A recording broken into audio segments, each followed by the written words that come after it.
ಹಾಗೂ ಪ್ರಣಾಮಗಳು.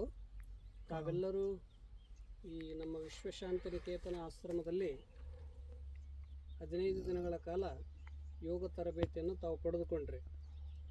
ನಿಮ್ಮ ಅಭಿಪ್ರಾಯವನ್ನು ತಾವೀಗ ಹೇಳುವರಿದ್ದೀರಿ. ಯೋಗ ಅಂತನ್ನೋದು ಅದೊಂದು ದಿವ್ಯ ದರ್ಶನ. ನೀವು ಶಾರೀರಿಕವಾಗಿ, ಮಾನಸಿಕವಾಗಿ, ಬೌದ್ಧಿಕವಾಗಿ ವಿಕಾಸಗೊಳ್ಳುವಂಥದ್ದು, ಅಂಥ ಶಕ್ತಿ ಸಾಮರ್ಥ್ಯ ಉಳ್ಳಂಥದ್ದು. ಮತ್ತು ನೀವು ಹೋಗಿ ಶಿಕ್ಷಕರು, ನೀವು ಮಕ್ಕಳಿಗೆ ಕಲಿಸುವಂಥವ್ರು. ಅದಕ್ಕಾಗಿ ನಿಮಗೆ ಏನೇನು ಅನಿಸ್ತು ನೀವು ಮುಕ್ತ ಮನಸ್ಸಿನಿಂದ ಈಗ ನಿಮ್ಮ ಅನುಭವವನ್ನು ಹಂಚಿಕೊಳ್ಳೋರಿದ್ರಿ. ಈಗ ಮನೋಹರ್ ಅವರು ಮೊದಲಿಗೆ ತಮ್ಮ ಯೋಗ ಅಭಿಪ್ರಾಯವನ್ನು ಹೇಳ್ತಾ ಇದ್ದಾರೆ. ಎಲ್ಲರಿಗೂ ಪ್ರಣಾಮ ಗುರೂಜಿ. ಅವರು ಪ್ರಣಾಮ ಗುರೂಜಿ. ನನ್ನ ಹೆಸರು ಮನೋಹರ್ ಅಂತ. ನಾನು ನಮ್ಮೂರು ಬಂದು ಯರಗಂಬಳ್ಳಿ, ಚಾಮರಾಜನಗರ ಡಿಸ್ಟಿಕ್ಕು. ನನಗೆ ಏನಂದರೆ ಇಲ್ಲಿ ನಿರ್ಮಲಾನಂದ ಆಶ್ರಮ, ವಿಶ್ವಶಾಂತಿನಿಕೇತನ ಆಶ್ರಮ, ಇಲ್ಲಿ ನಾವು ಬಂದಿದ್ದೇನೆಂದರೆ ಫಸ್ಟಿಗೆ ನನಗೂ ಈ ಆಶ್ರಮಕ್ಕೆ ಏನೋ ಒಂಥರ ನಂಟು ಅಂದರೆ ನಮ್ಮ ಮನಸ್ಸಲ್ಲಿ ನಾವು ಅಂದ್ಕೊಂಡಿರೋದು. ನಾವು ಫಸ್ಟಿಗೆ ನನ್ನ ಫ್ರೆಂಡು ಅರುಣ ನಮ್ಮೂರಿಗೆ ಬಂದ ತುಮಕೂರಿಂದ ಬಂದಾಗ ನಾವು ಇಲ್ಲಿ ಸುಮ್ಮನೆ ದೇವಸ್ಥಾನಕ್ಕೆ ಹೋಗಿದ್ದು ಬರಬೇಕಾದ್ರೆ ಏನೋ ಒಂದು ಹೋಗಿದ್ದು ಬರೋಣ ಅಂತ ಅನ್ನಿಸ್ತು. ಸುಮ್ಮನೆ ಬಂದಿದ್ವಿ. ಅಲ್ಲಿ ಬಂದು ಒಂದು ದಿನ ಅಲ್ಲಿ ಫಸ್ಟೇ ಒಂದು ಯೋಗ ಗುರೂಜಿಯವರು ಒಂದು ಯೋಗ ಹೇಳ್ಕೊಟ್ರು. ಆ ಯೋಗ ನೋಡಿಬಿಟ್ಟು ನಾವು ಮತ್ತೆ ಇನ್ಯಾವತ್ತಾರು ಬರಬೇಕು ಅಂತ ಮನಸ್ಸಲ್ಲಿ ಅಂದ್ಕೊಂಡು ಅದೇ ಅದು ಸುಮ್ಮನೆ ಹೊರಟೋದ್ವಿ.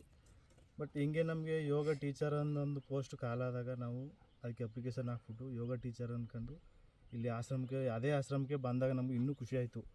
ಅದೇ ಗುರುಗಳು ನಮಗೆ ಯೋಗ ಟ್ರೈನಿಂಗ್ ಕೊಡ್ತಿದ್ದಾರೆ ಅಂದಾಗ ನಮಗೆ ಫುಲ್ಲು ಖುಷಿ ಆಯಿತು. ಇದೇ ಆಶ್ರಮದಲ್ಲಿ ಒಳ್ಳೆ ವಾತಾವರಣ ಚೆನ್ನಾಗಿದೆ ಅಂದ್ಕೊಂಡು ಏನೋ ಒಂಥರ ನಂಟು ಅಂತ ಅವಾಗ ನಮ್ಮನ್ನು ಅಲ್ಲಿಂದ ಎಳ್ಕೊಂಬಂತು. ನಾವು ಖುಷಿಪಟ್ಟ ಜಾಗ ಮತ್ತೆ ನಮ್ಮನ್ನು ಅಲ್ಲಿಗೆ ಎಳ್ಕೊಂಬಂದಕ್ಕೆ ಇನ್ನೂ ತುಂಬ ಖುಷಿ ಆಯಿತು ನಮಗೆ. ಇಲ್ಲಿ ಬಂದಾಗ ಮೊದಲನೇದಾಗಿ ನಾವು ಹಿಂಗೆ ಹೊಟ್ಟೆ ಬಿಟ್ಕೊಂಡು ಒಂಚೂರು ಕಾಲು ಎತ್ತಕ್ಕಾಗ್ತಿರಲಿಲ್ಲ, ಏನೂ ಆಗ್ತಿರಲಿಲ್ಲ. ಆಗ ಗುರೂಜಿ ಫಸ್ಟ್ಗೆ ನೋಡಿದಾಗಲೇ ನಮ್ಗೆ ಅನ್ನಿಸ್ತೀವಿ ಗುರೂಜಿ ನಮ್ಮನ್ನು ಒಳ್ಳೆ ಟ್ರೈನಿಂಗ್ ಕೊಡ್ತಾರೆ. ಖುಷಿ ಆಯಿತು. ಅಲ್ಲಿಂದ ಇವತ್ತಿಗೆ ಲಾಸ್ಟೇ. ಇವತ್ತಿನವರೆಗೂ ನಮಗೆ ಯೋಗ ಟ್ರೈನಿಂಗ್ ಕೊಟ್ಟಿದ್ದಾರಲ್ಲ, ಇವತ್ತು ನಮಗೆ ಬಾಡಿ ಫ್ಲೆಕ್ಸಿಬಲ್ ಆಯಿತು. ನಮ್ಮ ದೇಹ ಸ್ವಲ್ಪ ಹೊಟ್ಟೆ ಎಲ್ಲ ಕಡಿಮೆಯಾಗಿ ಒಳ್ಳೆ ನಮಗೆ ಒಂಥರ ಏನೋ ಖುಷಿ, ಮುಖದಲ್ಲಿ ಒಂಥರ ಹುಮ್ಮಸ್ಸು. ಏನಾದರೂ ಇವಾಗ ಏನೇ ಕೊಟ್ಟರು ಗುರೂಜಿ ಮಾಡೋಣ ಆ ರೇಂಜಲ್ಲಿ ಯೋಗ ಚೆನ್ನಾಗಿ ಹೇಳ್ಕೊಟ್ಟಿದ್ದಾರೆ.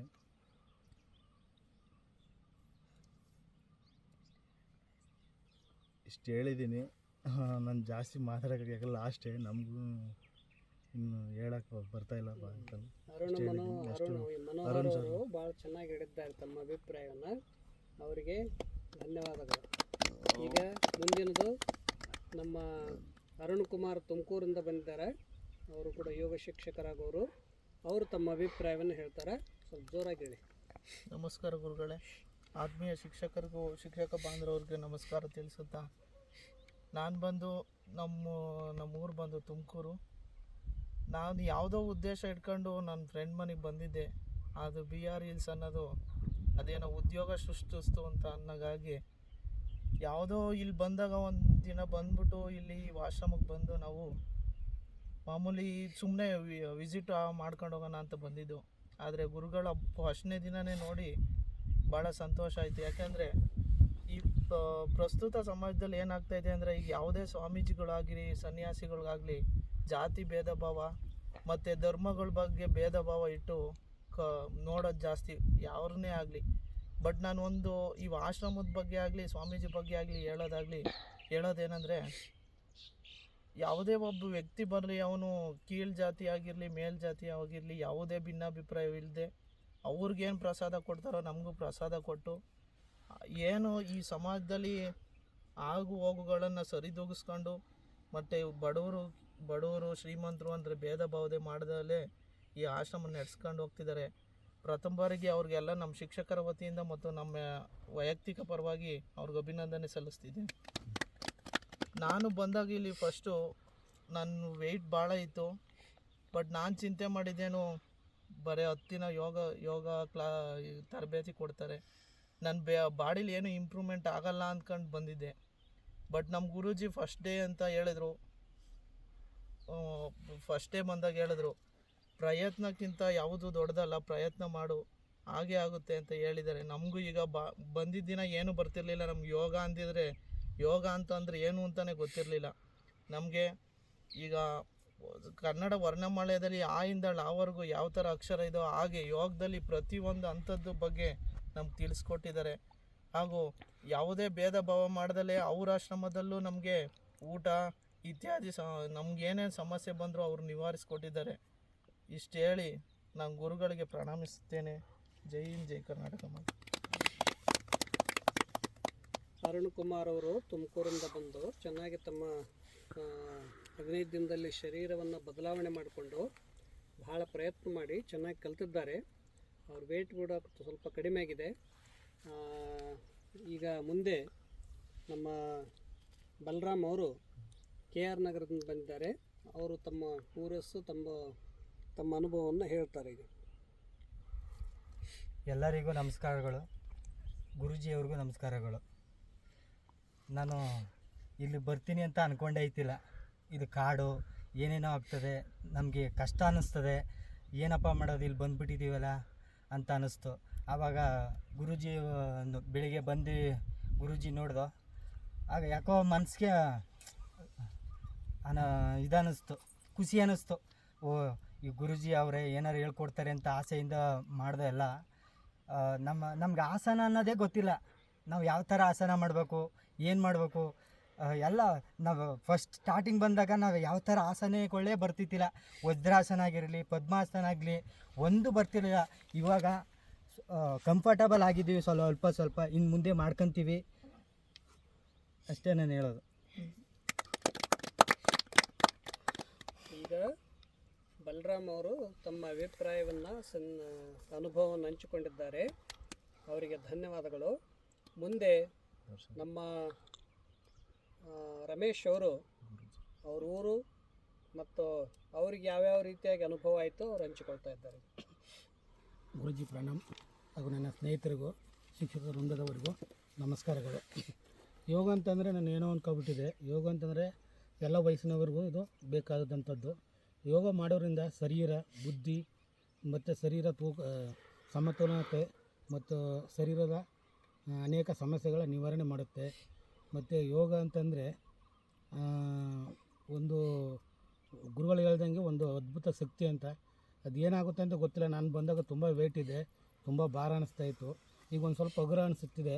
ಅವ್ರು ಏನೇ ಹೇಳಿದ್ರು ನಾನು ಮಾಡಬೇಕು, ಇನ್ನೂ ಕಲಿಬೇಕು ಅಂತ ಅನಿಸುತ್ತೆ. ಆಮೇಲೆ ಯೋಗದಲ್ಲಿ ಅನೇಕ ಪ್ರಕಾರಗಳು, ಆಸನಗಳು, ಪ್ರಧಾನ ಸುಮಾರು ಎಲ್ಲನೂ ಕಳಿಸ್ಕೊಟ್ಟಿದ್ದಾರೆ. ಅವರು ತುಂಬ ಅದ್ಭುತವಾಗಿ ಎಲ್ಲನೂ ನೀಟಾಗಿ ಹೇಳ್ಕೊಟ್ಟಿದ್ದಾರೆ. ಅದನ್ನು ನಾವು ಅಲ್ಪ ಸ್ವಲ್ಪ ನಮ್ಗೆ ಎಷ್ಟಾಗುತ್ತೆ ಅಷ್ಟು ಕಲ್ತಿದ್ದೀವಿ. ಇನ್ನೂ ಕಲಿಬೇಕು, ಇನ್ನೂ ಆಸಕ್ತಿ ಇದೆ. ಇನ್ನೂ ನಮಗೆ ಏನಾದ್ರು ಕಾಲಕಾಲ ಸಿಕ್ಕಿದಾಗ ನಾವು ಬಂದು ಕಲಿಬೇಕು ಅಂತ ಇನ್ನೂ ಆಸಕ್ತಿ ಇದೆ. ಈ ಯೋಗ ನಾವು ಕಲಿತಂಥದ್ದು ಮಕ್ಕಳಿಗೆ ಮತ್ತು ಮುಂದಿನ ಜನತೆಗೆ ನಾವು ಆದಷ್ಟು ನಮ್ಮ ಹತ್ರ ಎಷ್ಟಿದೆ ಅಷ್ಟನ್ನು ನಾವು ದಾರಿ ಕೊಡಬೇಕು ಅಂತ ಇಷ್ಟು ಹೇಳಿ ನಾನು ಮಾತು ಮುಗಿಸ್ತೀನಿ. ಮುಂದೆಂದು ಮಹಾದೇವ ಸ್ವಾಮಿಯವರು ಭಾಳ ಶಿಸ್ತುಬದ್ಧ ಜೀವನವನ್ನು ಅವರು ಸಾಗಿಸ್ತಾ ಇದ್ದಾರೆ. ಒಳ್ಳೆಯ ಶಿಕ್ಷಕರು. ಅವರು ತಮ್ಮ ಅನುಭವವನ್ನು ಈಗ ಎಲ್ಲರಿಗೂ ಹಂಚಿಕೊಳ್ತಾರೆ. ಜೋರಾಗಿ ಹೇಳಿ ಮಹಾದೇವ ಸ್ವಾಮಿ. ಎಲ್ಲರಿಗೂ ನಮಸ್ಕಾರ, ಹಾಗೆ ಗುರೂಜಿ ಅವ್ರಿಗೂ ನಮಸ್ಕಾರ. ಮೊದಲಿಗೆ ನಾ ಹೇಳಬೇಕು ಅಂತಂದರೆ, ಈ ಯೋಗ ಅಂದರೆ ಏನು ಅಂತಲೇ ನನಗೆ ಗೊತ್ತಿರಲಿಲ್ಲ. ಪ್ರಿವಿಯಸ್ ಬ್ಯಾಕ್ ನಾನು ಫೈನಾನ್ಸಲ್ಲಿ ವರ್ಕ್ ಮಾಡ್ತಾಯಿದ್ದು.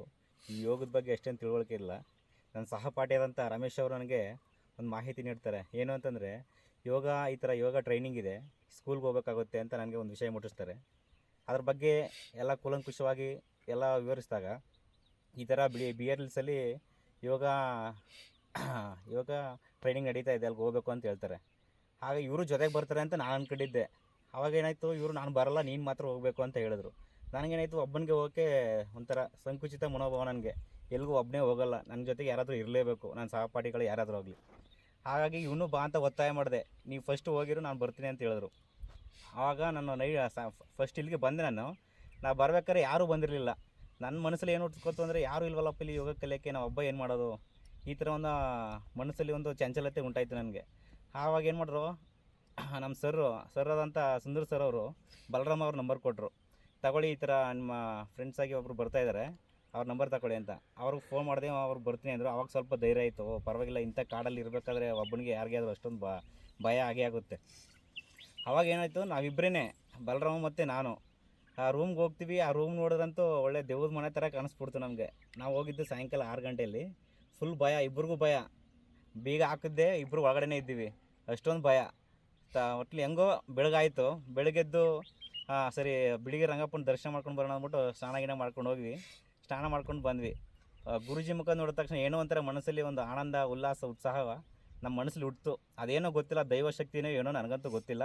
ಅವ್ರು ನೋಡಿದ ತಕ್ಷಣ ಓ ಗುರೂಜಿಯವರು ಏನೋ ಹೇಳ್ಕೊಡ್ತಾರೆ, ನಮ್ಮ ಮನಸ್ಸಲ್ಲಿ ಏನೋ ಒಂದು ಬೀಜ ಬಿತ್ತಾರೆ, ಆ ಬೀಜ ಮರವಾಗಿ ಮುಂದೆ ಬೆಳೆಯುತ್ತೆ ಅಂತ ಮನಸ್ಸಲ್ಲಿ ಬಂತು. ಅದು ಯಾವ ಥರ ಬೆಳೀತಾ ಇದೆ ಅಂತಂದರೆ, ಈಗ ಯೋಗ ಆಗಿ ನಮ್ಮ ಮನಸ್ಸಲ್ಲಿ ಬೆಳೀತಾ ಇದೆ. ಅದನ್ನು ಇನ್ನೊಬ್ಬರಿಗೂ ನಾವು ದಾರಿ ಎರಿಬೇಕು. ಅದು ಯಾರಿಗೆ ಅಂದರೆ ನಮ್ಮ ಸ್ಕೂಲ್ ಮಕ್ಕಳಿಗೆ.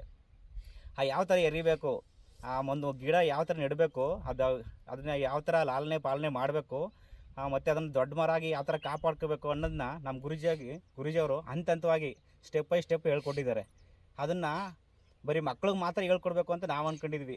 ಗುರೂಜಿಯವರು ಹೇಳಿದ್ರು, ನಿಮ್ಮ ಬದಲಾವಣೆ ಅಂದರೆ ನಿಮ್ಮಿಂದನೇ ಫಸ್ಟ್ ನಿಮ್ಮ ಬದಲಾವಣೆ ಆಗಬೇಕು ಅಂತ ಹೇಳಿದ್ರು. ಹಾಗಾಗಿ ಫಸ್ಟ್ ನಮ್ಮಲ್ಲಿ ಅದನ್ನು ಅಳವಡಿಸ್ಕೊಂಡು ನಾವು ಮಕ್ಕಳಿಗೆ ಹೇಳ್ಕೊಟ್ರೆ ತುಂಬ ಇನ್ನೂ ಅನುಕೂಲ ಆಗುತ್ತೆ. ಫಸ್ಟ್ ನಮಗೆ ಗೊತ್ತಿಲ್ಲ ಅಂದರೆ ನಮ್ಮ ಮಕ್ಳಿಗೆ ಏನೂ ಹೇಳ್ಕೊಡೋಕ್ಕಾಗಲ್ಲ. ಹಾಗೆ ಅದನ್ನು ಫಸ್ಟಿಗೆ ನಮ್ಮಲ್ಲೇ ರೂಢಿಸ್ಕೊಳ್ತಾ ಇದ್ದೀವಿ. ಅಂದರೆ ಯೋಗದಿಂದ ನಮ್ಮ ಮನಸ್ಸಲ್ಲಿ ಆಗ್ತಕ್ಕಂಥ ಬದಲಾವಣೆ, ಮುಂದೆ ಪ್ರೀವಿಯಸ್ ಬ್ಯಾಕಲ್ಲಿದ್ದಂಥ ಬದಲಾವಣೆ ಫುಲ್ ಚೇಂಜಸ್ ಆಗಿಬಿಟ್ಟಿದೆ. ಅಂದರೆ ಮನೇಲಿದ್ದಾಗೇನು ಬರೀ ಊಟ ಮಾಡೋದು, ತಿಂಡಿ ಮಾಡೋದು, ಮಲಗೋದು ಇಷ್ಟೇ. ಇಲ್ಲಿಗೆ ಬಂದಾಗ ಪ್ರತಿಯೊಂದು ಹಂತ ಯೋಗ ಏನು ಮಾಡಬೇಕು, ಅದರಿಂದ ಏನು ಉಪಯೋಗ ಆಗುತ್ತೆ, ನಮ್ಮ ಬಾಡಿಲಿ ಆಗ್ತಕ್ಕಂಥ ಬದಲಾವಣೆ ಏನು, ಈ ನೋಡಿ ಯೋಗ ಮಾಡಿದಾಗಿಂದ ನಾನು ಸ್ಟಾರ್ಟಿಂಗ್ ಬಂದ ತಕ್ಷಣ ಫುಲ್ 2 ಡೇಸು ಬರೀ ಕಂಟಿನ್ಯೂಸ್ ನೆಗಡಿ, ಕೋಲ್ಡ್ ಆಗಿಬಿಟ್ಟಿತ್ತು. ಈ ಯೋಗ ಇಲ್ಲಿಗೆ ಬಂದಮೇಲೆ ಯೋಗ ಮಾಡ್ತಾ ಆ ನೆಗಡಿನೇ ನಿಂತೋಗ್ಬಿಟ್ಟಿದೆ. ಅಂದರೆ ಪ್ರೀವಿಯಸ್ ನಾನು ಟ್ಯಾಬ್ಲೆಟ್ಸ್ ತಗೋತಾ ಇದ್ದೆ, ನೆಗಡಿ ಬಂದ ತಕ್ಷಣ ಟ್ಯಾಬ್ಲೆಟ್ಸ್ ತಗೋತಾ ಇದೆ. ಇವಾಗ ಟ್ಯಾಬ್ಲೆಟ್ಸ್ ತಗೊಳ್ಳೋದನ್ನೇ ಬಿಟ್ಬಿಟ್ಟಿದ್ದೀನಿ. ಹಾಗಾಗಿ ಯೋಗ ಮಾಡೋದ್ರಿಂದ ಪ್ರತಿಯೊಬ್ಬರಿಗೂ ಡಾಕ್ಟ್ರನ್ನ ದೂರ ತಳ್ಳುತ್ತೆ ಯೋಗ. ಬಾಡಿ ಅಷ್ಟೊಂದು ಆರೋಗ್ಯಯುತವಾಗಿರ್ತದೆ, ತುಂಬ ಚೆನ್ನಾಗಿರುತ್ತೆ. ಇಷ್ಟೇ ನನ್ನ ಅನುಭವ. ಇಷ್ಟು ಹೇಳ್ತಾ ನಾನು ಮಾತು ಮುಗಿಸ್ತಾ ಇದ್ದೀನಿ. ಜೈ ಹಿಂದ್, ಜೈ ಭಾರತ್. ಮಹಾದೇವ ಸ್ವಾಮಿ ಅವರು ಚೆನ್ನಾಗಿ ಹೇಳಿದ್ದಾರೆ. ಇನ್ನು ಮುಂದೆ ನಮ್ಮ ಕಿರಣ್ ಅವರು ಕೂಡ ಇಲ್ಲಿ ಯೋಗ ಕಲಿಯಕ್ಕೆ ಬಂದಿದ್ದಾರೆ ಚಾಮರಾಜನಗರದಿಂದ. ಅವರು ತಮ್ಮ ಅನುಭವವನ್ನು ಹೇಳ್ತಾರೆ. ಮೊದಲಿಗೆ ಎಲ್ರಿಗೂ ನಮಸ್ಕಾರ. ನನ್ನ ಅಚ್ಚುಮೆಚ್ಚಿನ ಗುರುಗಳಾದಂಥ ಇವ್ರಿಗೂ ನಮಸ್ಕಾರ. ಇಲ್ಲಿ ಬಂದಿರುವಂಥ ಶಿಕ್ಷಕ ವರ್ಗದವ್ರಿಗೂ ನಮಸ್ಕಾರಗಳು. ಮೊದಲಾಗಿ ನನಗೆ ಈ ಆಶ್ರಮದ ಪರಿಚಯನೇ ಇರಲಿಲ್ಲ. BRS ತುಂಬ ಹತ್ರದ್ದು ನಮಗೆ, ಆದರೆ ಈ ಆಶ್ರಮದ ಬಗ್ಗೆ ಗೊತ್ತಿರಲಿಲ್ಲ. ಎಲ್ಲರೂ ಬಂದು ಆಲ್ಮೋಸ್ಟ್ 10 ದಿನ ಆಗೈತೆ. ನಾನು ಬಂದು 8 ದಿನ. ಆದರೆ ಇವಾಗ ನಾಳೆ ನಾವೆಲ್ಲ ಹೊರಡ್ತಾ ಇದ್ದೀವಿ. ಈಗ ನನಗೆ ಕಾಡ್ತಿರೋ ಗಿಲ್ಟ್ ಏನಂತಂದರೆ, ನಾನು 2 ದಿನ ಎಕ್ಸ್ಟ್ರಾ ಇರಬೇಕಿತ್ತು, ಅಥವಾ ಇವ್ರ ಜೊತೆಗೆ ಒಟ್ಟಿಗೆ ಬರಬೇಕಿತ್ತು. ನಾನು 10 ದಿನ ಸ್ಪೆಂಡ್ ಮಾಡಬೇಕಿತ್ತು ಅಂತ ಅನ್ನಿಸ್ತೈತೆ. ಕಾರಣ ಇಲ್ಲಿರುವಂಥ ಕ್ಲೈಮೇಟ್ ಆಗಿರ್ಬೋದು, ಆಶ್ರಮದ ವಾತಾವರಣ ಆಗಿರ್ಬೋದು, ಎಲ್ಲದಕ್ಕಿಂತ ಹೆಚ್ಚಾಗಿ ಗುರುಗಳವ್ರದ್ದು ಗುಣ ತುಂಬ ಅದ್ಭುತವಾದಂಥ ಗುಣ ಅವ್ರದ್ದು. ಯಾಕೆಂತಂದರೆ ಈಗ ನಾವು ಊರಲ್ಲಾಗಿರ್ಬೋದು, ನಮ್ಮ ಅಕ್ಕಪಕ್ಕ ಆಗಿರ್ಬೋದು, ಸ್ವಾಮೀಜಿಗಳು, ಗುರುಗಳು ಇಂಥವ್ರನ್ನ ನೋಡಿರ್ತೀವಿ ಕಾಮನ್ನಾಗಿ. ಅವ್ರು ಹೆಂಗಿರ್ತಾರೆ ಅಂತಂದರೆ, ನಾವು ಮುಟ್ಟಿದ ದಿನ ಮುಟ್ಸ್ಕೊಳ್ಳಲ್ಲ, ನಮ್ಮ ಹತ್ರಕ್ಕೆ ಸೇರಿಸಲ್ಲ, ನಮ್ಮನ್ನು ಮುಟ್ಬಿಟ್ಟು ಕೈ ತೊಳ್ಕೋದಾಗಿರ್ಬೋದು, ಈ ಥರ ವ್ಯವಸ್ಥೆಯಲ್ಲಿ ಬದುಕಿರ್ತಾರೆ. ಅಂಥದ್ರಲ್ಲಿ ಇವರು ನಮ್ಮ ಜೊತೆಗೆ ಇರ್ತಾರೆ. ನಮ್ಮ ಅಕ್ಕ ಅವ್ರು ಮಾಡಿರೋ ಅಡುಗೆ ಊಟ ಮಾಡ್ತಾರೆ ಅಲ್ವಾ, ಇದನ್ನೆಲ್ಲ ನೋಡಿರ್ತೀವಿ. ಅದವ್ರು ದೊಡ್ಡ ಗುಣ ಅಂತ ಹೇಳ್ಬೋದು. ಹಾಗಾಗಿ ಇಲ್ಲಿಗೆ ಬರ್ತಾ ಇರೋಣ. ನಾಳೆ ಹೋಗ್ತಾಯಿದ್ದೀವಿ ಎಲ್ಲರೂ. ಆಲ್ಮೋಸ್ಟ್ ಎಲ್ಲರೂ ಮಿಸ್ ಮಾಡ್ಕೊತಿದ್ದೀವಿ. ಈ ಸಮಯ ಸಿಗೋಲ್ಲ. ಇನ್ನು ನನ್ನ ಪರ್ಸ್ನಲಾಗಿ ಏನು ಚೇಂಜಸ್ ಆಗಿದೆ ಅಂತ ಹೇಳ್ಬೇಕು ಅಂತಂದರೆ, ನಾನೊಬ್ಬ ಪೇಷೆಂಟು. ಆಲ್ಮೋಸ್ಟ್ ಟ್ಯಾಬ್ಲೆಟ್ ಇಲ್ಲದೆ ನಾನು ನಿದ್ದೆನೇ ಮಾಡ್ತಿರಲಿಲ್ಲ. ಹೌದಾ, ಊಟ ತಿಂಡಿ 3 ಟೈಮ್ ತಿನ್ನೋದು, 1 ಟೈಮ್ ತಿನ್ನೋದು. ಈಗ ನನ್ನ ಗೆಳೆಯ ಮನುವಾಗಿರ್ಬೋದು, ನೋಡಿರ್ತಾನೆ, ಅವನಿಗೂ ಗೊತ್ತು. ಎಲ್ಲರೂ ಹೊರಗಡೆ ಹೋದರೂ ಅಷ್ಟೇ ಊಟ ತಿಂಡಿನೇ ಮಾಡ್ತಿರಲಿಲ್ಲ. ಆದರೆ ಇಲ್ಲಿ ಬಂದಾಗಿಂದ ಕರೆಕ್ಟ್ ಟೈಮಿಗೆ 3 ಟೈಮ್ ಊಟ ಮಾಡ್ತಾಯಿದ್ದೀನಿ.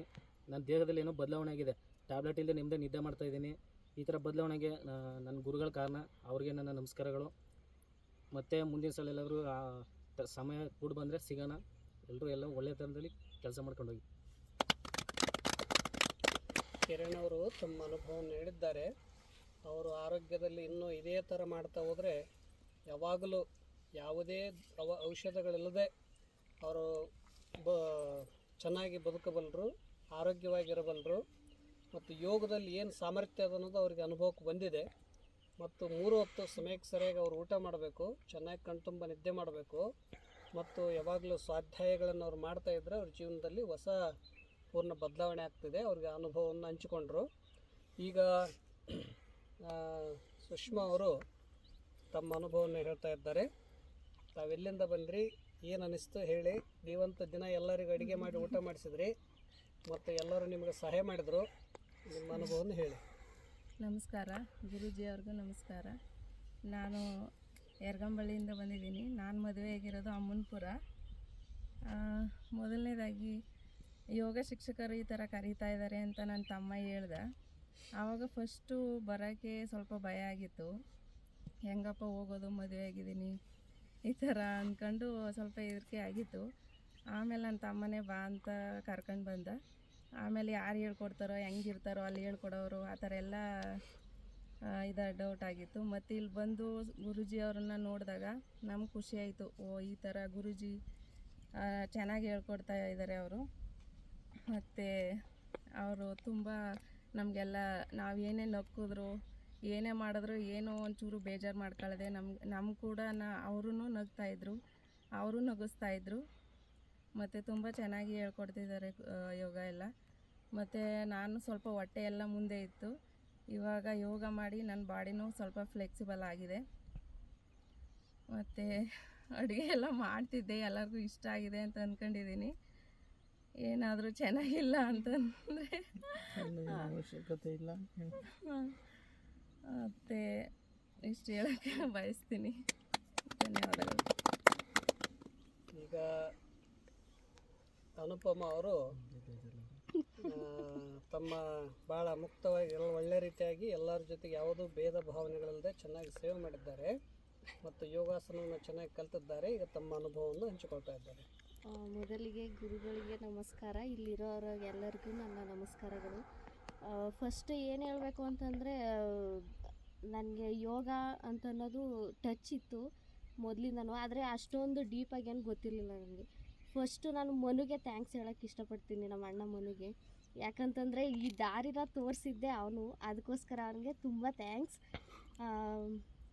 ಇಲ್ಲಿ ಫಸ್ಟು ಬಂದಾಗ ಟ್ರೈನಿಂಗ್ ಬರೋಕ್ಕೂ ಮುಂಚೆನೇ ಒಂದು ಸರಿ ಬಂದಿದ್ವಿ, ಗುರುಗಳನ್ನೂ ಭೇಟಿ ಮಾಡಿ ಹೋಗಿದ್ವಿ. ಆವಾಗ ಸ್ವಲ್ಪ ಖುಷಿಯಾಗಿ ಮಾತಾಡಿಸಿದ್ರು ಗುರುಗಳು. ಆವಾಗಲೇ ಗೊತ್ತಾಯಿತು ಇವರು ಯಾವ ಥರ ಹೆಂಗೆ ಚೆನ್ನಾಗೆಲ್ಲ ಹೇಳ್ಕೊಡ್ತಾರೆ ಅನ್ನೋ ನಂಬಿಕೆ ಇತ್ತು. ನೆಕ್ಸ್ಟ್ ಟೈಮ್ ಅಲ್ಲಿಗೆ ಬಂದಾಗ ತುಂಬ ಖುಷಿ ಆಯಿತು. ಫಸ್ಟ್ ಡೇ ಬಂದಾಗ ಸ್ವಲ್ಪ ಭಯ ಇತ್ತು ಎಲ್ಲರನ್ನೂ ನೋಡಿ, ಯಾಕಂದರೆ ಹುಡುಗಿರು ನಾವಿಬ್ಬರೇ ಇರೋದು ಅಂತಂತ. ಆಮೇಲೆ ಹೋಗ್ತಾ ಹೋಗ್ತಾ ಎಲ್ಲ ಸರಿಯಾಗಿ ಚೆನ್ನಾಗಿತ್ತು. ಯೋಗ ಬಗ್ಗೆ ಹೇಳಬೇಕು ಅಂತಂದರೆ ಎಷ್ಟು ಫ್ಲೆಕ್ಸಿಬಲ್ ಆಗಿದ್ದೀವಿ ಇವಾಗ ಅಂತಂದರೆ, ನಾನು ನೋಡೋಕ್ಕೆ ಡುಮ್ಡುಮ್ಮಕ್ಕಿದ್ದೀನಿ ಅಲ್ವಾ, ಆದರೆ ಯೋಗ ಮಾಡಲ್ಲ ಅನ್ನೋ ಥರ ಕಾಣಿಸ್ತೀನಿ. ಆದರೆ ಇವಾಗ ಫ್ಲೆಕ್ಸಿಬಲ್ ಆಗಿ ಮಾಡ್ತಾಯಿದ್ದೀನಿ. ಅದೆಲ್ಲ ಸಾಧ್ಯ ಆಗಿದ್ದು ಗುರುಗಳಿಂದ. ಇವಾಗ ಗುರುಗಳ ಬಗ್ಗೆ ಹೇಳಬೇಕು ಅಂತಂದರೆ, ಬೇರೆ ಗುರುಗಳ ಹತ್ರ ಹೋದರೆ ಒಂಥರ ಅವರು ನೋಡೋ ದೃಷ್ಟಿನೇ ಬೇರೆ. ಆದರೆ ಗುರುಗಳು ಯಾವುದ್ರಲ್ಲೂ ಭೇದ ಭಾವ ಮಾಡ್ದೇ ನಮ್ಮ ಜೊತೆಗೆ ಕೂತ್ಕೊ ಊಟ ಮಾಡ್ತಿದ್ರು. ನಮ್ಮನ್ನು ಬಿಟ್ಟು ಅವರು ಊಟ ಮಾಡಿದ್ದೇ ಇಲ್ಲ. ಅದರಲ್ಲಿ ಗುರುಗಳಿಗೆ ಬಗ್ಗೆ ಹೇಳೋಕ್ಕಂತೂ ಮಾತುಗಳೇ ಇಲ್ಲ. ಎಷ್ಟು ಪುಣ್ಯ ಮಾಡಿದ್ದೀವಿ ಈ ಸ್ಥಳಕ್ಕೆ ಬಂದು ಇಷ್ಟೆಲ್ಲ ಇರಬೇಕು ಅಂತಂದರೆ, ನಿಜವಾಗ್ಲೂ ತುಂಬಾ ಪುಣ್ಯ ಮಾಡಿದ್ವಿ. ಅದರಲ್ಲೂ ಎಸ್ಪೆಷಲಿ ನಾನಂತೂ ನನ್ನ ಲೈಫಲ್ಲಿ ಒಂದು memorable days, full happiness days ಅಂತಂದರೆ ಇಲ್ಲಿದ್ದಿದ್ದು 13 ದಿನ ಮಾತ್ರ. ತುಂಬ ಖುಷಿ ಆಗುತ್ತೆ. ಆದರೆ ನಾಳೆ ಹೋಗ್ಬೇಕಲ್ಲ ಅನ್ನೋ ಫೀಲ್ ತುಂಬ ಕಾಡ್ತಿದೆ. ಅಷ್ಟೇಳಿ ನನ್ನ ಮಾತನ್ನ ಮುಗಿಸ್ತಾ ಇದ್ದೀನಿ. Thank you. ಇದುವರೆಗೆ ಅನುಪಮ ಅವರು ಚೆನ್ನಾಗಿ ಹೇಳಿದರು. ಕೊನೆಯದಾಗಿ ನಮ್ಮ ದರ್ಶನ್ ಅವರು ಹೇಳ್ತಾ ಇದ್ದಾರೆ. ಕೂಡ ಎಲ್ಲರಿಗೂ ನಮಸ್ಕಾರ. ಮೊದಲಾಗಿ ನಮ್ಮ ಗುರುಗಳಿಗೆ ನಮಸ್ಕಾರ. ನಾನು ಕ್ಯಾರನಗರ ತಾಲೂಕು, ಮೈಸೂರು ಡಿಸ್ಟಿಕ್ಕು. ನಾನು ಇಲ್ಲಿ ಬರುವಾಗ ಇದೇನು ಕಾಡು ಇದೇನಪ್ಪ ಕಾಡು ಕರ್ಕೊಬಂದ್ಬಿಟ್ರು ಅಂದ್ಕೊಂಡು ಒಂಥರ ಯೋಚನೆಯಲ್ಲಿದ್ದೆ. ಇಲ್ಲಿ ಬಂದಮೇಲೆ ಎಲ್ಲ ಹೊಂದಾಣಿಕೆಯಾಗಿ ಎಲ್ಲ ಫ್ರೆಂಡ್ಸಾಗಿ ಎಲ್ಲ ಒಟ್ಟಿಗೆ ರೂಮಲ್ಲಿ ಎಲ್ಲ ಫ್ರೆಂಡ್ಲಿಯಾಗಿದ್ದು. ಆಮೇಲೆ ಗುರುಗಳು ನಮ್ಮ ಚೆನ್ನಾಗಿ ತುಂಬ ಟ್ರೀಟ್ ಮಾಡ್ತಿದ್ರು. ಅವರು ಒಂದು ಮಾತು ಬೈಯೋದು ಏನು ಮಾಡ್ತಿದ್ದಿಲ್ಲ. ಎಸ್ಪೆಷಲಿ ಅವರು ನಮ್ಮ ಥರ, ನಮ್ಮ ತಂದೆ ಸ್ಥಾನ ಆ ಥರ ನಮ್ಮನ್ನ ಟ್ರೀಟ್ ಮಾಡ್ತಿದ್ರು. ಅವರು ನಮಗೆ ಈ ಕೈ ಕಾಲು ನೋವು, ತಲೆನೋವು, ಆಮೇಲೆ ಒಂದು ರೋಗ ಆಗಿರ್ಬೋದು, ಎಲ್ಲ ರೋಗಕ್ಕೂ ನಿವಾರಣೆ ಅಂದರೆ ಯೋಗ ಮಾಡೋದರಿಂದ ಶರೀರಕ್ಕೆ ತುಂಬ ಅನುಕೂಲ. ಯೋಗವನ್ನು ಎಲ್ಲರೂ ಮಾಡಿ, ಪ್ರತಿಯೊಬ್ಬರೂ ಮಾಡಿ. ಇಷ್ಟನ್ನು ಹೇಳ್ತಾ ಧನ್ಯವಾದಗಳು. ತಾವೆಲ್ಲರೂ 15 ದಿನಗಳ ಕಾಲ ಯೋಗಾಸನವನ್ನು ಮಾಡಿ ಧ್ಯಾನ, ಪ್ರಾಣಾಯಾಮಗಳು, ಬಂಧ ಮುದ್ರೆಗಳು ಮತ್ತು ಸಮೂಹ ಜೀವನದೊಂದಿಗೆ ತಾವು 15 ದಿನಗಳ ಕಾಲ ಈ ದಿವ್ಯ ಪ್ರಕೃತಿಯ ಮಡಿಲಲ್ಲಿ ಮತ್ತು ಹಲವಾರು ಈ ಪುಣ್ಯಕ್ಷೇತ್ರದ ತಪೋಭೂಮಿಯಲ್ಲಿ ತಮ್ಮ ಜೀವನವನ್ನು ಕಳೆದ್ರಿ. ಮತ್ತು ತಾವೆಲ್ಲ ಶಿಕ್ಷಕರು, ಒಳ್ಳೆಯ ಶಿಕ್ಷಣವನ್ನು ಪಡೆದುಕೊಂಡು ಒಂದು ಡಿಗ್ರಿಯನ್ನು ಪಡೆದವರು. ಶಿಕ್ಷಕರು ಅಂದರೆ ಒಬ್ಬ ಅಂಧಕಾರವನ್ನು ಹೊಡೆದೋಡಿಸಿ ಬೆಳಕನ್ನು, ಜ್ಞಾನದ ಬೆಳಕನ್ನು ಹೊತ್ತಿಸುವವರು. ಎಲ್ಲಿ ಎಲ್ಲಿ ಕತ್ತಲೆ ಇರುತ್ತದೆಯೋ ಅಲ್ಲಿ ಅಲ್ಲಿ ಜ್ಞಾನದ ಬೆಳಕನ್ನು ಹೊತ್ತಿಸುವವರೇ ಶಿಕ್ಷಕರು. ಮತ್ತು ಮಕ್ಕಳಿಗೆ ಉತ್ತಮ ಸಂಸ್ಕಾರಗಳನ್ನು, ರಾಷ್ಟ್ರಭಕ್ತಿಯನ್ನು, ಆಧ್ಯಾತ್ಮಿಕದ ಸಂಸ್ಕೃತಿಯನ್ನು ನಿತ್ಯ ತುಂಬುವವರೇ ಶಿಕ್ಷಕರು. ಈ ಮಣ್ಣಿನ ಸುಗಂಧವನ್ನು ಮಕ್ಕಳಲ್ಲಿ ತುಂಬುವವರು ಶಿಕ್ಷಕರು. ಜಗತ್ತಿನಲ್ಲಿ ಮೊದಲು ಒಬ್ಬ ರಾಜ್ಯಪಾಲ ಇರಲಿ, ರಾಷ್ಟ್ರಪಾಲರಿರಲಿ, ಒಬ್ಬರು ಪ್ರೈಮ್ ಮಿನಿಸ್ಟರ್ ಇರಲಿ, ಇಂಜಿನಿಯರ್ ಇರಲಿ, ಡಾಕ್ಟರ್ ಇರಲಿ, ಎಲ್ಲರೂ ಯಾರ ಕಡೆ ಬಂದು ಕಲಿತಾರಂದರೆ ಶಿಕ್ಷಕರ ಕಡೆನೇ ಕಲಿತಾರೆ. ಅಂತ ತಾವು ಶಿಕ್ಷಕರಾಗಿ ಇಲ್ಲಿ 15 ದಿನಗಳ ಕಾಲ ಈ ಪ್ರಕೃತಿಯಲ್ಲಿ ಒಂದು ಕಡೆ ಸ್ವಯಂ ಉದ್ಭವಲಿಂಗ, ಬಿಳಿ ಕಲ್ಲಿನ ಮೇಲೆ ವಾಸ ಮಾಡಿರುವಂಥ ರಂಗಸ್ವಾಮಿ, ಪರಶುರಾಮರು ತಪಸ್ಸು ಮಾಡಿರುವಂಥ ಸಂಪಿಗೆವನ, ಅನೇಕ ಋಷಿಮುನಿಗಳು ಈ ಕ್ಷೇತ್ರದಲ್ಲಿ ವಾಸ ಮಾಡಿರುವಂಥ ಪುಣ್ಯಭೂಮಿ, ವೈವಿಧ್ಯಮಯವಾದಂಥ ವನಸ್ಪತಿ ಔಷಧಗಳು, ಶುದ್ಧವಾದ ಜಲ, ಒಳ್ಳೆಯ ಗಾಳಿ ಸ್ಪರ್ಶ ಮತ್ತು ಇಲ್ಲಿ ನೀರು ಅಮೃತ, ಇಂಥ ಒಂದು ವಾತಾವರಣದಲ್ಲಿ ಬಹುತೇಕ ಇದ್ರೇ ನಿಮ್ಮ ಆರೋಗ್ಯ ಸುಧಾರಣೆ ಆಗ್ತದೆ. ಅದಕ್ಕಾಗಿ ನಮ್ಮ ಗಣೇಶನ ಮುಖಂತೂ ಬದಲಾವಣೆ ಆಗಿಬಿಟ್ಟದ, ಪೂರ್ಣ ತೇಜಸ್ಸಾಗ್ಯದ. ಎಲ್ಲರದು ನಿಮ್ಮ ಆರೋಗ್ಯದಲ್ಲಿ ಪೂರ್ಣ ಬದಲಾವಣೆ ಆಗಿದೆ. ಯಾಕಂದರೆ ಈ ನೀರು, ಈ ವಾತಾವರಣ, ಈ ಗಾಳಿಗೆ. ಮತ್ತು ನಿಮಗೆ ಅನುಕೂಲ ಸ್ವಲ್ಪ ಅನಾನುಕೂಲ ಆಗೋದು ಸಹಜಿಕದ. ಯಾಕೆಂದರೆ ಇದೆಲ್ಲ ಅದ್ರ ಕಡೆ ನಿಮಗೆ ಗಮನ ಇಲ್ಲದೆ, ಇಲ್ಲಿ ಪ್ರತಿಕೂಲ ಅನುಕೂಲದ ಕಡೆ ಗಮನ ಇಲ್ಲದೆ ನೀವೆಷ್ಟು ಮಗ್ನ ಆಗಿರ್ತಿದ್ರಂದರೆ ಬಹುತೇಕ ನಿಮ್ಮ ಜೀವನದಾಗ 4 ತಾಸು ಒಂದೇ ಕಡೆ ಕುಳಿತುಕೊಂಡು ಹಲವಾರು ರೀತಿಯಾಗಿ ಯೋಗಾಸನಗಳನ್ನು ಮಾಡಿದ್ರಿ. ಮೊದಲಿಗೆ ಮಾಡುವಾಗ ನಿಮ್ಮ ಶರೀರ ಇದುವರೆಗೆ ಮಾಡಿದ್ದಿಲ್ಲ. ಫಸ್ಟಿಗೆ ಶರೀರದಲ್ಲಿ ಏನಾಗ್ತದೆ, ಕಷ್ಟ ಆಗ್ತದೆ, ಮುಂಜಾನೆ ಸ್ವಲ್ಪ ಶರೀರಕ್ಕೆ ನೋವಾಗ್ತದೆ. ಆದರೂ ಅದೆಲ್ಲವನ್ನು ಸಹಿಸಿಕೊಂಡು ಮತ್ತೆ ಉತ್ಸಾಹದಿಂದ ನಗುನಗುತ್ತಾ ಬಂದು ಮಾಡಿದ್ರಿ. ಮಾಡುವಾಗ ಯಾರೂ ಬೇಜಾರು ಮಾಡ್ಕೊಳ್ಳಲ್ಲ. ಕೆಲವರಿಗೆ ಶರೀರ ಬೇಗ ಬೆಂಡಾಗ್ತಿತ್ತು, ಕೆಲವ್ರಿಗೆ ಬೆಂಡ ಆಗ್ತಾ ಇರ್ತಿಲ್ಲ. ಆದರೂ ಕೂಡ ಎಲ್ಲರೂ ಪ್ರಯತ್ನ ಮಾಡಿ ಇವತ್ತು ಅನೇಕ ಆಸನಗಳು, ಪ್ರಾಣಾಯಾಮಗಳು, ಬಂಧಮುದ್ರಗಳು, ಧ್ಯಾನಾದಿಗಳನ್ನು ತಾವು ಚೆನ್ನಾಗಿ ಕಲ್ತಿರಿ. ಮತ್ತು ಇದೊಂದು ಈ ಕ್ಷೇತ್ರದಲ್ಲಿ ಇರುವಂಥ ಸುಯೋಗ ನಿಮಗೆ ದೊರಕಿತು. ಯಾಕೆಂದ್ರೆ ಒಂದೊಂದು ದಿನ ಇರಬೇಕಂತ ಭಾಳ ದೂರದಿಂದ ಬರ್ತಾರೆ. ನಿಮ್ಗೆ 15 ದಿನಗಳ ಕಾಲ ಇರುವ ಸುಯೋಗ ಸಿಕ್ತಿಲ್ಲಿ. ಇಲ್ಲಿ ನೀವು ಕೇಳಿದ್ದೇನು ಒಳ್ಳೆಯ ನಾದಗಳು, ಪಕ್ಷಿಗಳ ನಾದ ಕೇಳಿದ್ರಿ, ಆನೆಗಳ ಕೂಗಿನ ನಾದ ಕೇಳಿದ್ರಿ, ಅನೇಕ ಇದೇ ಒಂದು ದಿವ್ಯ ನಾದ, ಇದ್ರಾಗ ಆನಂದದ. ಆದರೂ ನಿಮ್ಮ ಜೀವನದಲ್ಲಿ ಬಹುತೇಕ ಇಂಥ ಕತ್ತಲದಲ್ಲಿ ಒಬ್ಬರೇ ಇರೋದು ನಿಮ್ಮ ಮೊದಲಿಗೆ ಈ ವಾತಾವರಣಕ್ಕೆ ಹೊಂದಾಣಿಕೆ ಆಗುತ್ತಾನ ಭಯ ಆಗ್ತದೆ.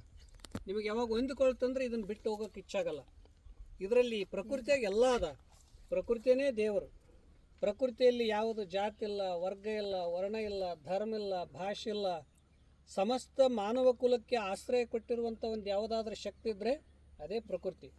ಪ್ರಕೃತಿ ಅಂದರೆ ನಿತ್ಯ ನೋಡ್ರಿ ಎಲ್ಲ ಥರ ಕೃತಿಗಳನ್ನು ರಚನೆ ಮಾಡ್ತಾ ಇದ್ದಿಲ್ಲಿ. ಆಕಾಶದಲ್ಲಿ ಮೋಡಗಳಿವೆ, ಒಂದು ಕಡೆ ಸೂರ್ಯ ಅಸ್ತಮಾನ ಎಷ್ಟು ಚೆನ್ನಾಗಿದ್ದಾನೆ, ಒಂದು ಕಡೆ ಎಲ್ಲ ಥರದ ಹೂಗಳ ಸುಗಂಧ ಬರ್ತಿದೆ, ಒಂದು ಕಡೆ ನಮ್ಮ ಮುಖದಲ್ಲಿ ಕಳೆ ಇದೆ.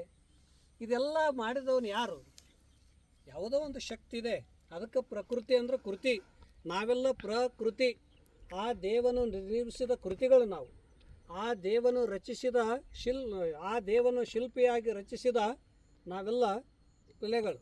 ಅದಕ್ಕಾಗಿ ಇಂಥ ಒಂದು ಅದ್ಭುತ ಪ್ರಕೃತಿಯಲ್ಲಿ ತಾವೆಲ್ಲ ಇದ್ದು ಭಾಳ ಸಂತೋಷಪಟ್ರಿ. ಮತ್ತು ನೀವು ನಿತ್ಯ ಹೇಗೆ ಅನ್ನ ಅವಶ್ಯದ, ಗಾಳಿ ಅವಶ್ಯದ, ನೀರು ಅವಶ್ಯದ, ಮನುಷ್ಯನಿಗೆ ಅಷ್ಟೇ ಪ್ರೀತಿ ಪ್ರೇಮಗಳು ಅವಶ್ಯವೇ. ಅದರಂತೆ ಯೋಗವೂ ಕೂಡ ಅವಶ್ಯದ. ನೀವು ನಿತ್ಯ ಯೋಗ ಮಾಡಿದ್ರಂದರೆ ನಿಮ್ಗೆ ಯಾವ ರೋಗಗಳು ಸಮೀಪ ಬರೋದಿಲ್ಲ. ಹಣ ಉಳಿತಿದೆ, ಆರೋಗ್ಯ ಚೆನ್ನಾಗಿರ್ತದೆ, ಮನೆ ಪರಿವಾರದಲ್ಲಿ ಖುಷಿಯಾಗಿರ್ತೀರಿ. ಮೊದಲು ನಿಮಗೇನು ಬೇಕು ಅಂದರೆ ಆರೋಗ್ಯ ಭಾಗ್ಯ. ಆರೋಗ್ಯ ಭಾಗ್ಯವೇ ಮಹಾಭಾಗ್ಯ. ಆರೋಗ್ಯ ಸಂಪತ್ತು. ಭಾಳ ದೊಡ್ಡದು. ಅಂಥ ಆರೋಗ್ಯ ಸಂಪತ್ತನ್ನು ನೀವು ಪಡೆದುಕೊಂಡ್ರಿ. ನೀವಿನ್ನು ಏನು ಕೊಡ್ತೀರಂದ್ರೆ ಮಕ್ಕಳಿಗೆ ಚಲೋ ಕೆಲಸ ಮಾಡುತ್ತೀರಿ. ನೀವು ಒಂದು ತಲೆಗೆ ಜ್ಞಾನ ಕೊಡ್ತೀರಿ, ಶರೀರಕ್ಕೆ ಆರೋಗ್ಯ ಕೊಡ್ತೀರಿ, ತಲೆಗೆ ಹೃದಯದಲ್ಲಿ ಒಳ್ಳೆಯ ಸಂಸ್ಕಾರ ಕೊಡ್ತೀರಿ. ಮೂರನ್ನು ಕೊಟ್ಟವರೇ ಗುರುಗಳು. ಬದುಕಿನ ತುಂಬ ಜನ್ಮ ಕೊಟ್ಟ ತಾಯಿ ತಂದೆಯರನ್ನು, ಜ್ಞಾನ ಕೊಟ್ಟಂಥ ಗುರುಗಳನ್ನು, ಕಷ್ಟದಲ್ಲಿ ಇದ್ದಂಥವರಿಗೆ ಸಹಾಯ ಮಾಡಿದಂಥ ಅತಿಥಿಗಳನ್ನು ಇವ್ರನ್ನ ಎಂದೂ ಮರಿಲಿಕ್ಕಾಗೋದಿಲ್ಲ. ಅಂಥ ಗುರುಗಳು ನೀವಾಗಿ ಈ ರಾಷ್ಟ್ರದಲ್ಲಿ ಪ್ರತಿಯೊಬ್ಬರ ಮಕ್ಕಳ ಒಂದು ಜ್ಞಾನ ಜ್ಯೋತಿ ಪ್ರಜ್ವಲಿಸುವಂಥ ಕಾರ್ಯ ತಾವು ಮಾಡ್ತಾಯಿದ್ರಿ. ಎಲ್ಲ ವೃತ್ತಿಗಿಂತ ಶಿಕ್ಷಕ ವೃತ್ತಿ, ಶಿಕ್ಷಣ ವೃತ್ತಿ ಅಂದರೆ ಭಾಳ ಶ್ರೇಷ್ಠವಾದದ್ದು. ಡಾಕ್ಟರ್ ಸರ್ವಪಲ್ಲಿ ರಾಧಾಕೃಷ್ಣವರು ಹೇಳ್ತಾರೆ, ನನಗೆ ರಾಷ್ಟ್ರಪತಿ ಆಗೋದಕ್ಕಿಂತ ಅವಾಗ ಆನಂದ ಸಿಗಲಿಲ್ಲ, ನನಗೆ ಶಿಕ್ಷಕ ಆದಾಗ ಭಾಳ ಆನಂದ ಸಿಕ್ಕಿತ್ತು ಅಂತ ಹೇಳಿದ್ರು ಅವರು. ಮಕ್ಕಳ ಜೊತೆಗೆ ಇರೋದೇ ಒಂದು ಭಾಗ್ಯ. ಅದಕ್ಕೆ ಶಿಕ್ಷಕರಿಗೆ ಒಂದು ದೊಡ್ಡ ಯೋಗ ಅಂದ್ರೆ ಮಕ್ಕಳ ಮಧ್ಯದಾಗಿದ್ದರೆ ನಿಮಗೆ ಮುಪ್ಪ ಬರಲ್ಲ. ಯಾಕೆ ಮುಪ್ಪು ಬರಲ್ಲ? ಸಣ್ಣ ಸಣ್ಣ ಮಕ್ಕಳು ಯಾವಾಗಲೂ ನಗ್ತಾ ಇರ್ತಾರೆ, ನಗಿಸ್ತಾ ಇರ್ತಾರೆ, ಅವ್ರಿಗೆ ಜ್ಞಾನ ಕೊಡ್ತಾ ಇರ್ತೀರಿ. ಅದಕ್ಕಾಗಿ ಸದಾ ನಿತ್ಯ ಒಂದು ಯುವಕರಾಗಿ ಜ್ಞಾನವನ್ನು ಕೊಡುವವರು ನೀವು ಶಿಕ್ಷಕರು. ಇಲ್ಲಿ ಬಂದು 15 ದಿನಗಳ ಕಾಲ ಭಾಳ ಒಳ್ಳೆಯ ಆಸನಗಳನ್ನು ಮತ್ತು ಬೇರೆ ಬೇರೆ ಉಪನ್ಯಾಸಕರು ನಿಮಗೆಲ್ಲ ಥರ brain doctor, heart doctor, liver doctor, kidney doctor ಮತ್ತು ಇನ್ನೂ ಸೈಕಾಲಜಿ, ಹೀಗೆ ಹಲವಾರು ಥರದ ಜಡ್ಜ್ಗಳು, ಬೇರೆ ಬೇರೆ ಕ್ಷೇತ್ರದಲ್ಲಿದ್ದಂಥವ್ರು ಎಲ್ಲರೂ ಕೂಡ ನಿಮಗೆ ಒಳ್ಳೆಯ ಉಪನ್ಯಾಸವನ್ನು ಕೊಟ್ಟರಲ್ಲಿ. ಮತ್ತು ಇಲ್ಲಿ ನೀರು ಕುಡಿದ್ರೇ ಸಂತುಷ್ಟ ಆಗ್ತದೆ. ಇಲ್ಲಿ ಗಾಳಿ ತಗೊಳ್ಳೋದೇ ಎಷ್ಟು ಶುದ್ಧದ ಗಾಳಿ, ಇಂಥ ಗಾಳಿ ಎಲ್ಲಿ ಸಿಗ್ತದೆ? ಅದಕ್ಕೆ ನಮ್ಮ ಚಾಮರಾಜನಗರ ಬಹುತೇಕ ಕರ್ನಾಟಕದಲ್ಲಿ 50% ಪ್ರಕೃತಿ ಸಂಪತ್ತಿದ್ದುದಂದ್ರೆ ಚಾಮರಾಜನಗರದಲ್ಲಿ. ಭಾಳ ಶುದ್ಧ ಗಾಳಿಲಿ, ಶುದ್ಧ ನೀರು. ಅದಕ್ಕಿಂತದ್ರ ಮಧ್ಯದಲ್ಲಿದ್ದುಕೊಂಡು ನೀವು ಕಲ್ತ್ರಿ, ಇನ್ನೂ ಹೀಗೆ ಕಲಿತಾ ಹೋಗ್ರಿ ಅಂತ ನಾನು ಆಶಿಸಿ ಎಲ್ಲ ಶಿಕ್ಷಕರಿಗೂ ಮತ್ತು ನಾಳೆಯಿಂದ ನಿಮ್ಮ ಯೋಗ ನಾಳೆಯಿಂದ ಪ್ರಾರಂಭ, ಓದು ಬಳಿಕನೇ ಪ್ರಾರಂಭ. ಅದಕ್ಕೆ ಈಗೆಲ್ಲ ತಾವು ಮಾಡ್ರಂತ ಹೇಳಿ ನಮ್ಮ ಮಾದೇವ ಸ್ವಾಮಿ ಅಂತೂ ಚೆನ್ನಾಗಿ ಮಾಡಿದರು. ಗಣೇಶ್ ಅವರು, ರಮೇಶ್ ಅವರು, ಬಲರಾಮ್ ಅವರು ಮತ್ತು ಅರುಣ್ ಅವರು, ಮನೋಹರು, ಸುಷ್ಮಾ ಅವರು, ಅನುಪಮ್ ಅವರು ಮತ್ತು ದರ್ಶನ್ ಅವರು, ಎಲ್ಲರೂ, ಕಿರಣ್ ಅವರು ಭಾಳ ಚೆನ್ನಾಗಿ ಮಾಡಿದ್ರಿ. ನೀವು ನಮ್ಮ ಶಿಕ್ಷಕರು, ನೀವು ಬರೀ ಕಲ್ತೋಗೋದು ಬೇರೆ, ನೀವು ಈ ವಿದ್ಯೆಯನ್ನು ಹಂಚಬೇಕು, ರಾಷ್ಟ್ರಕ್ಕೆ ಆರೋಗ್ಯ ಕೊಡಬೇಕು ಅಂತ ನೀವೇನು ಸಂಕಲ್ಪ ಮಾಡಿದ್ರಿ ಮುಂಜಾನೆ, ಮತ್ತು ಅಷ್ಟೇ ಅಲ್ಲ, ನಾವು ಒಳ್ಳೆಯ ವ್ಯಕ್ತಿಗಳಾಗಬೇಕು, ಶ್ರೇಷ್ಠ ಮಹಾನ್ ವ್ಯಕ್ತಿಗಳಾಗಬೇಕಂತ ಸಂಕಲ್ಪ ಈ ಕ್ಷೇತ್ರದಲ್ಲಿ ಮಾಡಿದ್ರಿ. ನಿಮ್ಮ ಜೀವನ ಯಶಸ್ವಿಯಾಗಲಿ. ಈ ಪ್ರಕೃತಿ ಮಾತೆಯ ಸದಾ ಕೃಪೆ ನಿಮಗಿರಲಿ. ರಂಗಸ್ವಾಮಿಯ ಸ್ವಯಂ ಭಗವಾನ್ ಗಂಗಾಧರೇಶ್ವರ ಗಂಗಾಧರೇಶ್ವರ ಶಿವನ ಕೃಪೆ ಸದಾಕಾಲ ನಿಮಗಿರಲಿ ಅಂತ ನಾನು ಈ ಕ್ಷೇತ್ರದಿಂದ ನಿಮಗೆಲ್ಲ ನಾನು ಶುಭ ಹಾರೈಕೆ ಮಾಡ್ತೀನಿ. ಧನ್ಯವಾದಗಳು.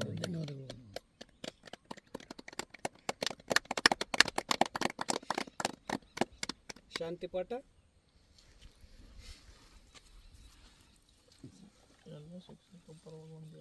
ಹಿಂಗೆ ಕೂತ್ಕೊಳ್ಳಿ, ಮೇಲೆ ಕೂತ್ಕೊಳ್ಳಿ, ಹೆಂಗೆ ಬೇಕಾದಂಗೆ ಕೊಡಿ. ಪಾಸ್ ಮಾಡೋದು, ಆಫ್ ಮಾಡ್ಬಿಡ, ಸ್ಟಾಪ್ ಮಾಡಿ, ನಿಲ್ಲಿಸಷ್ಟೆ.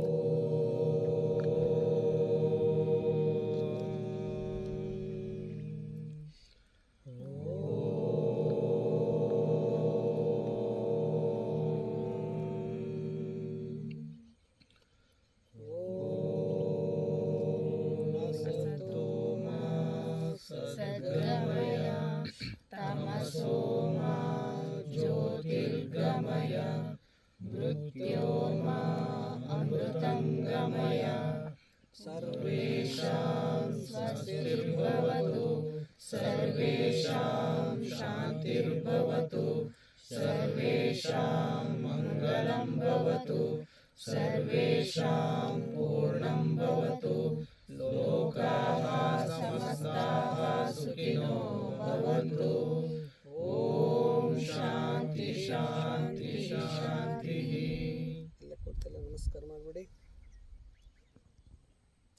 ಎಲ್ಲರಿಗೂ ಪ್ರಣಾಮ.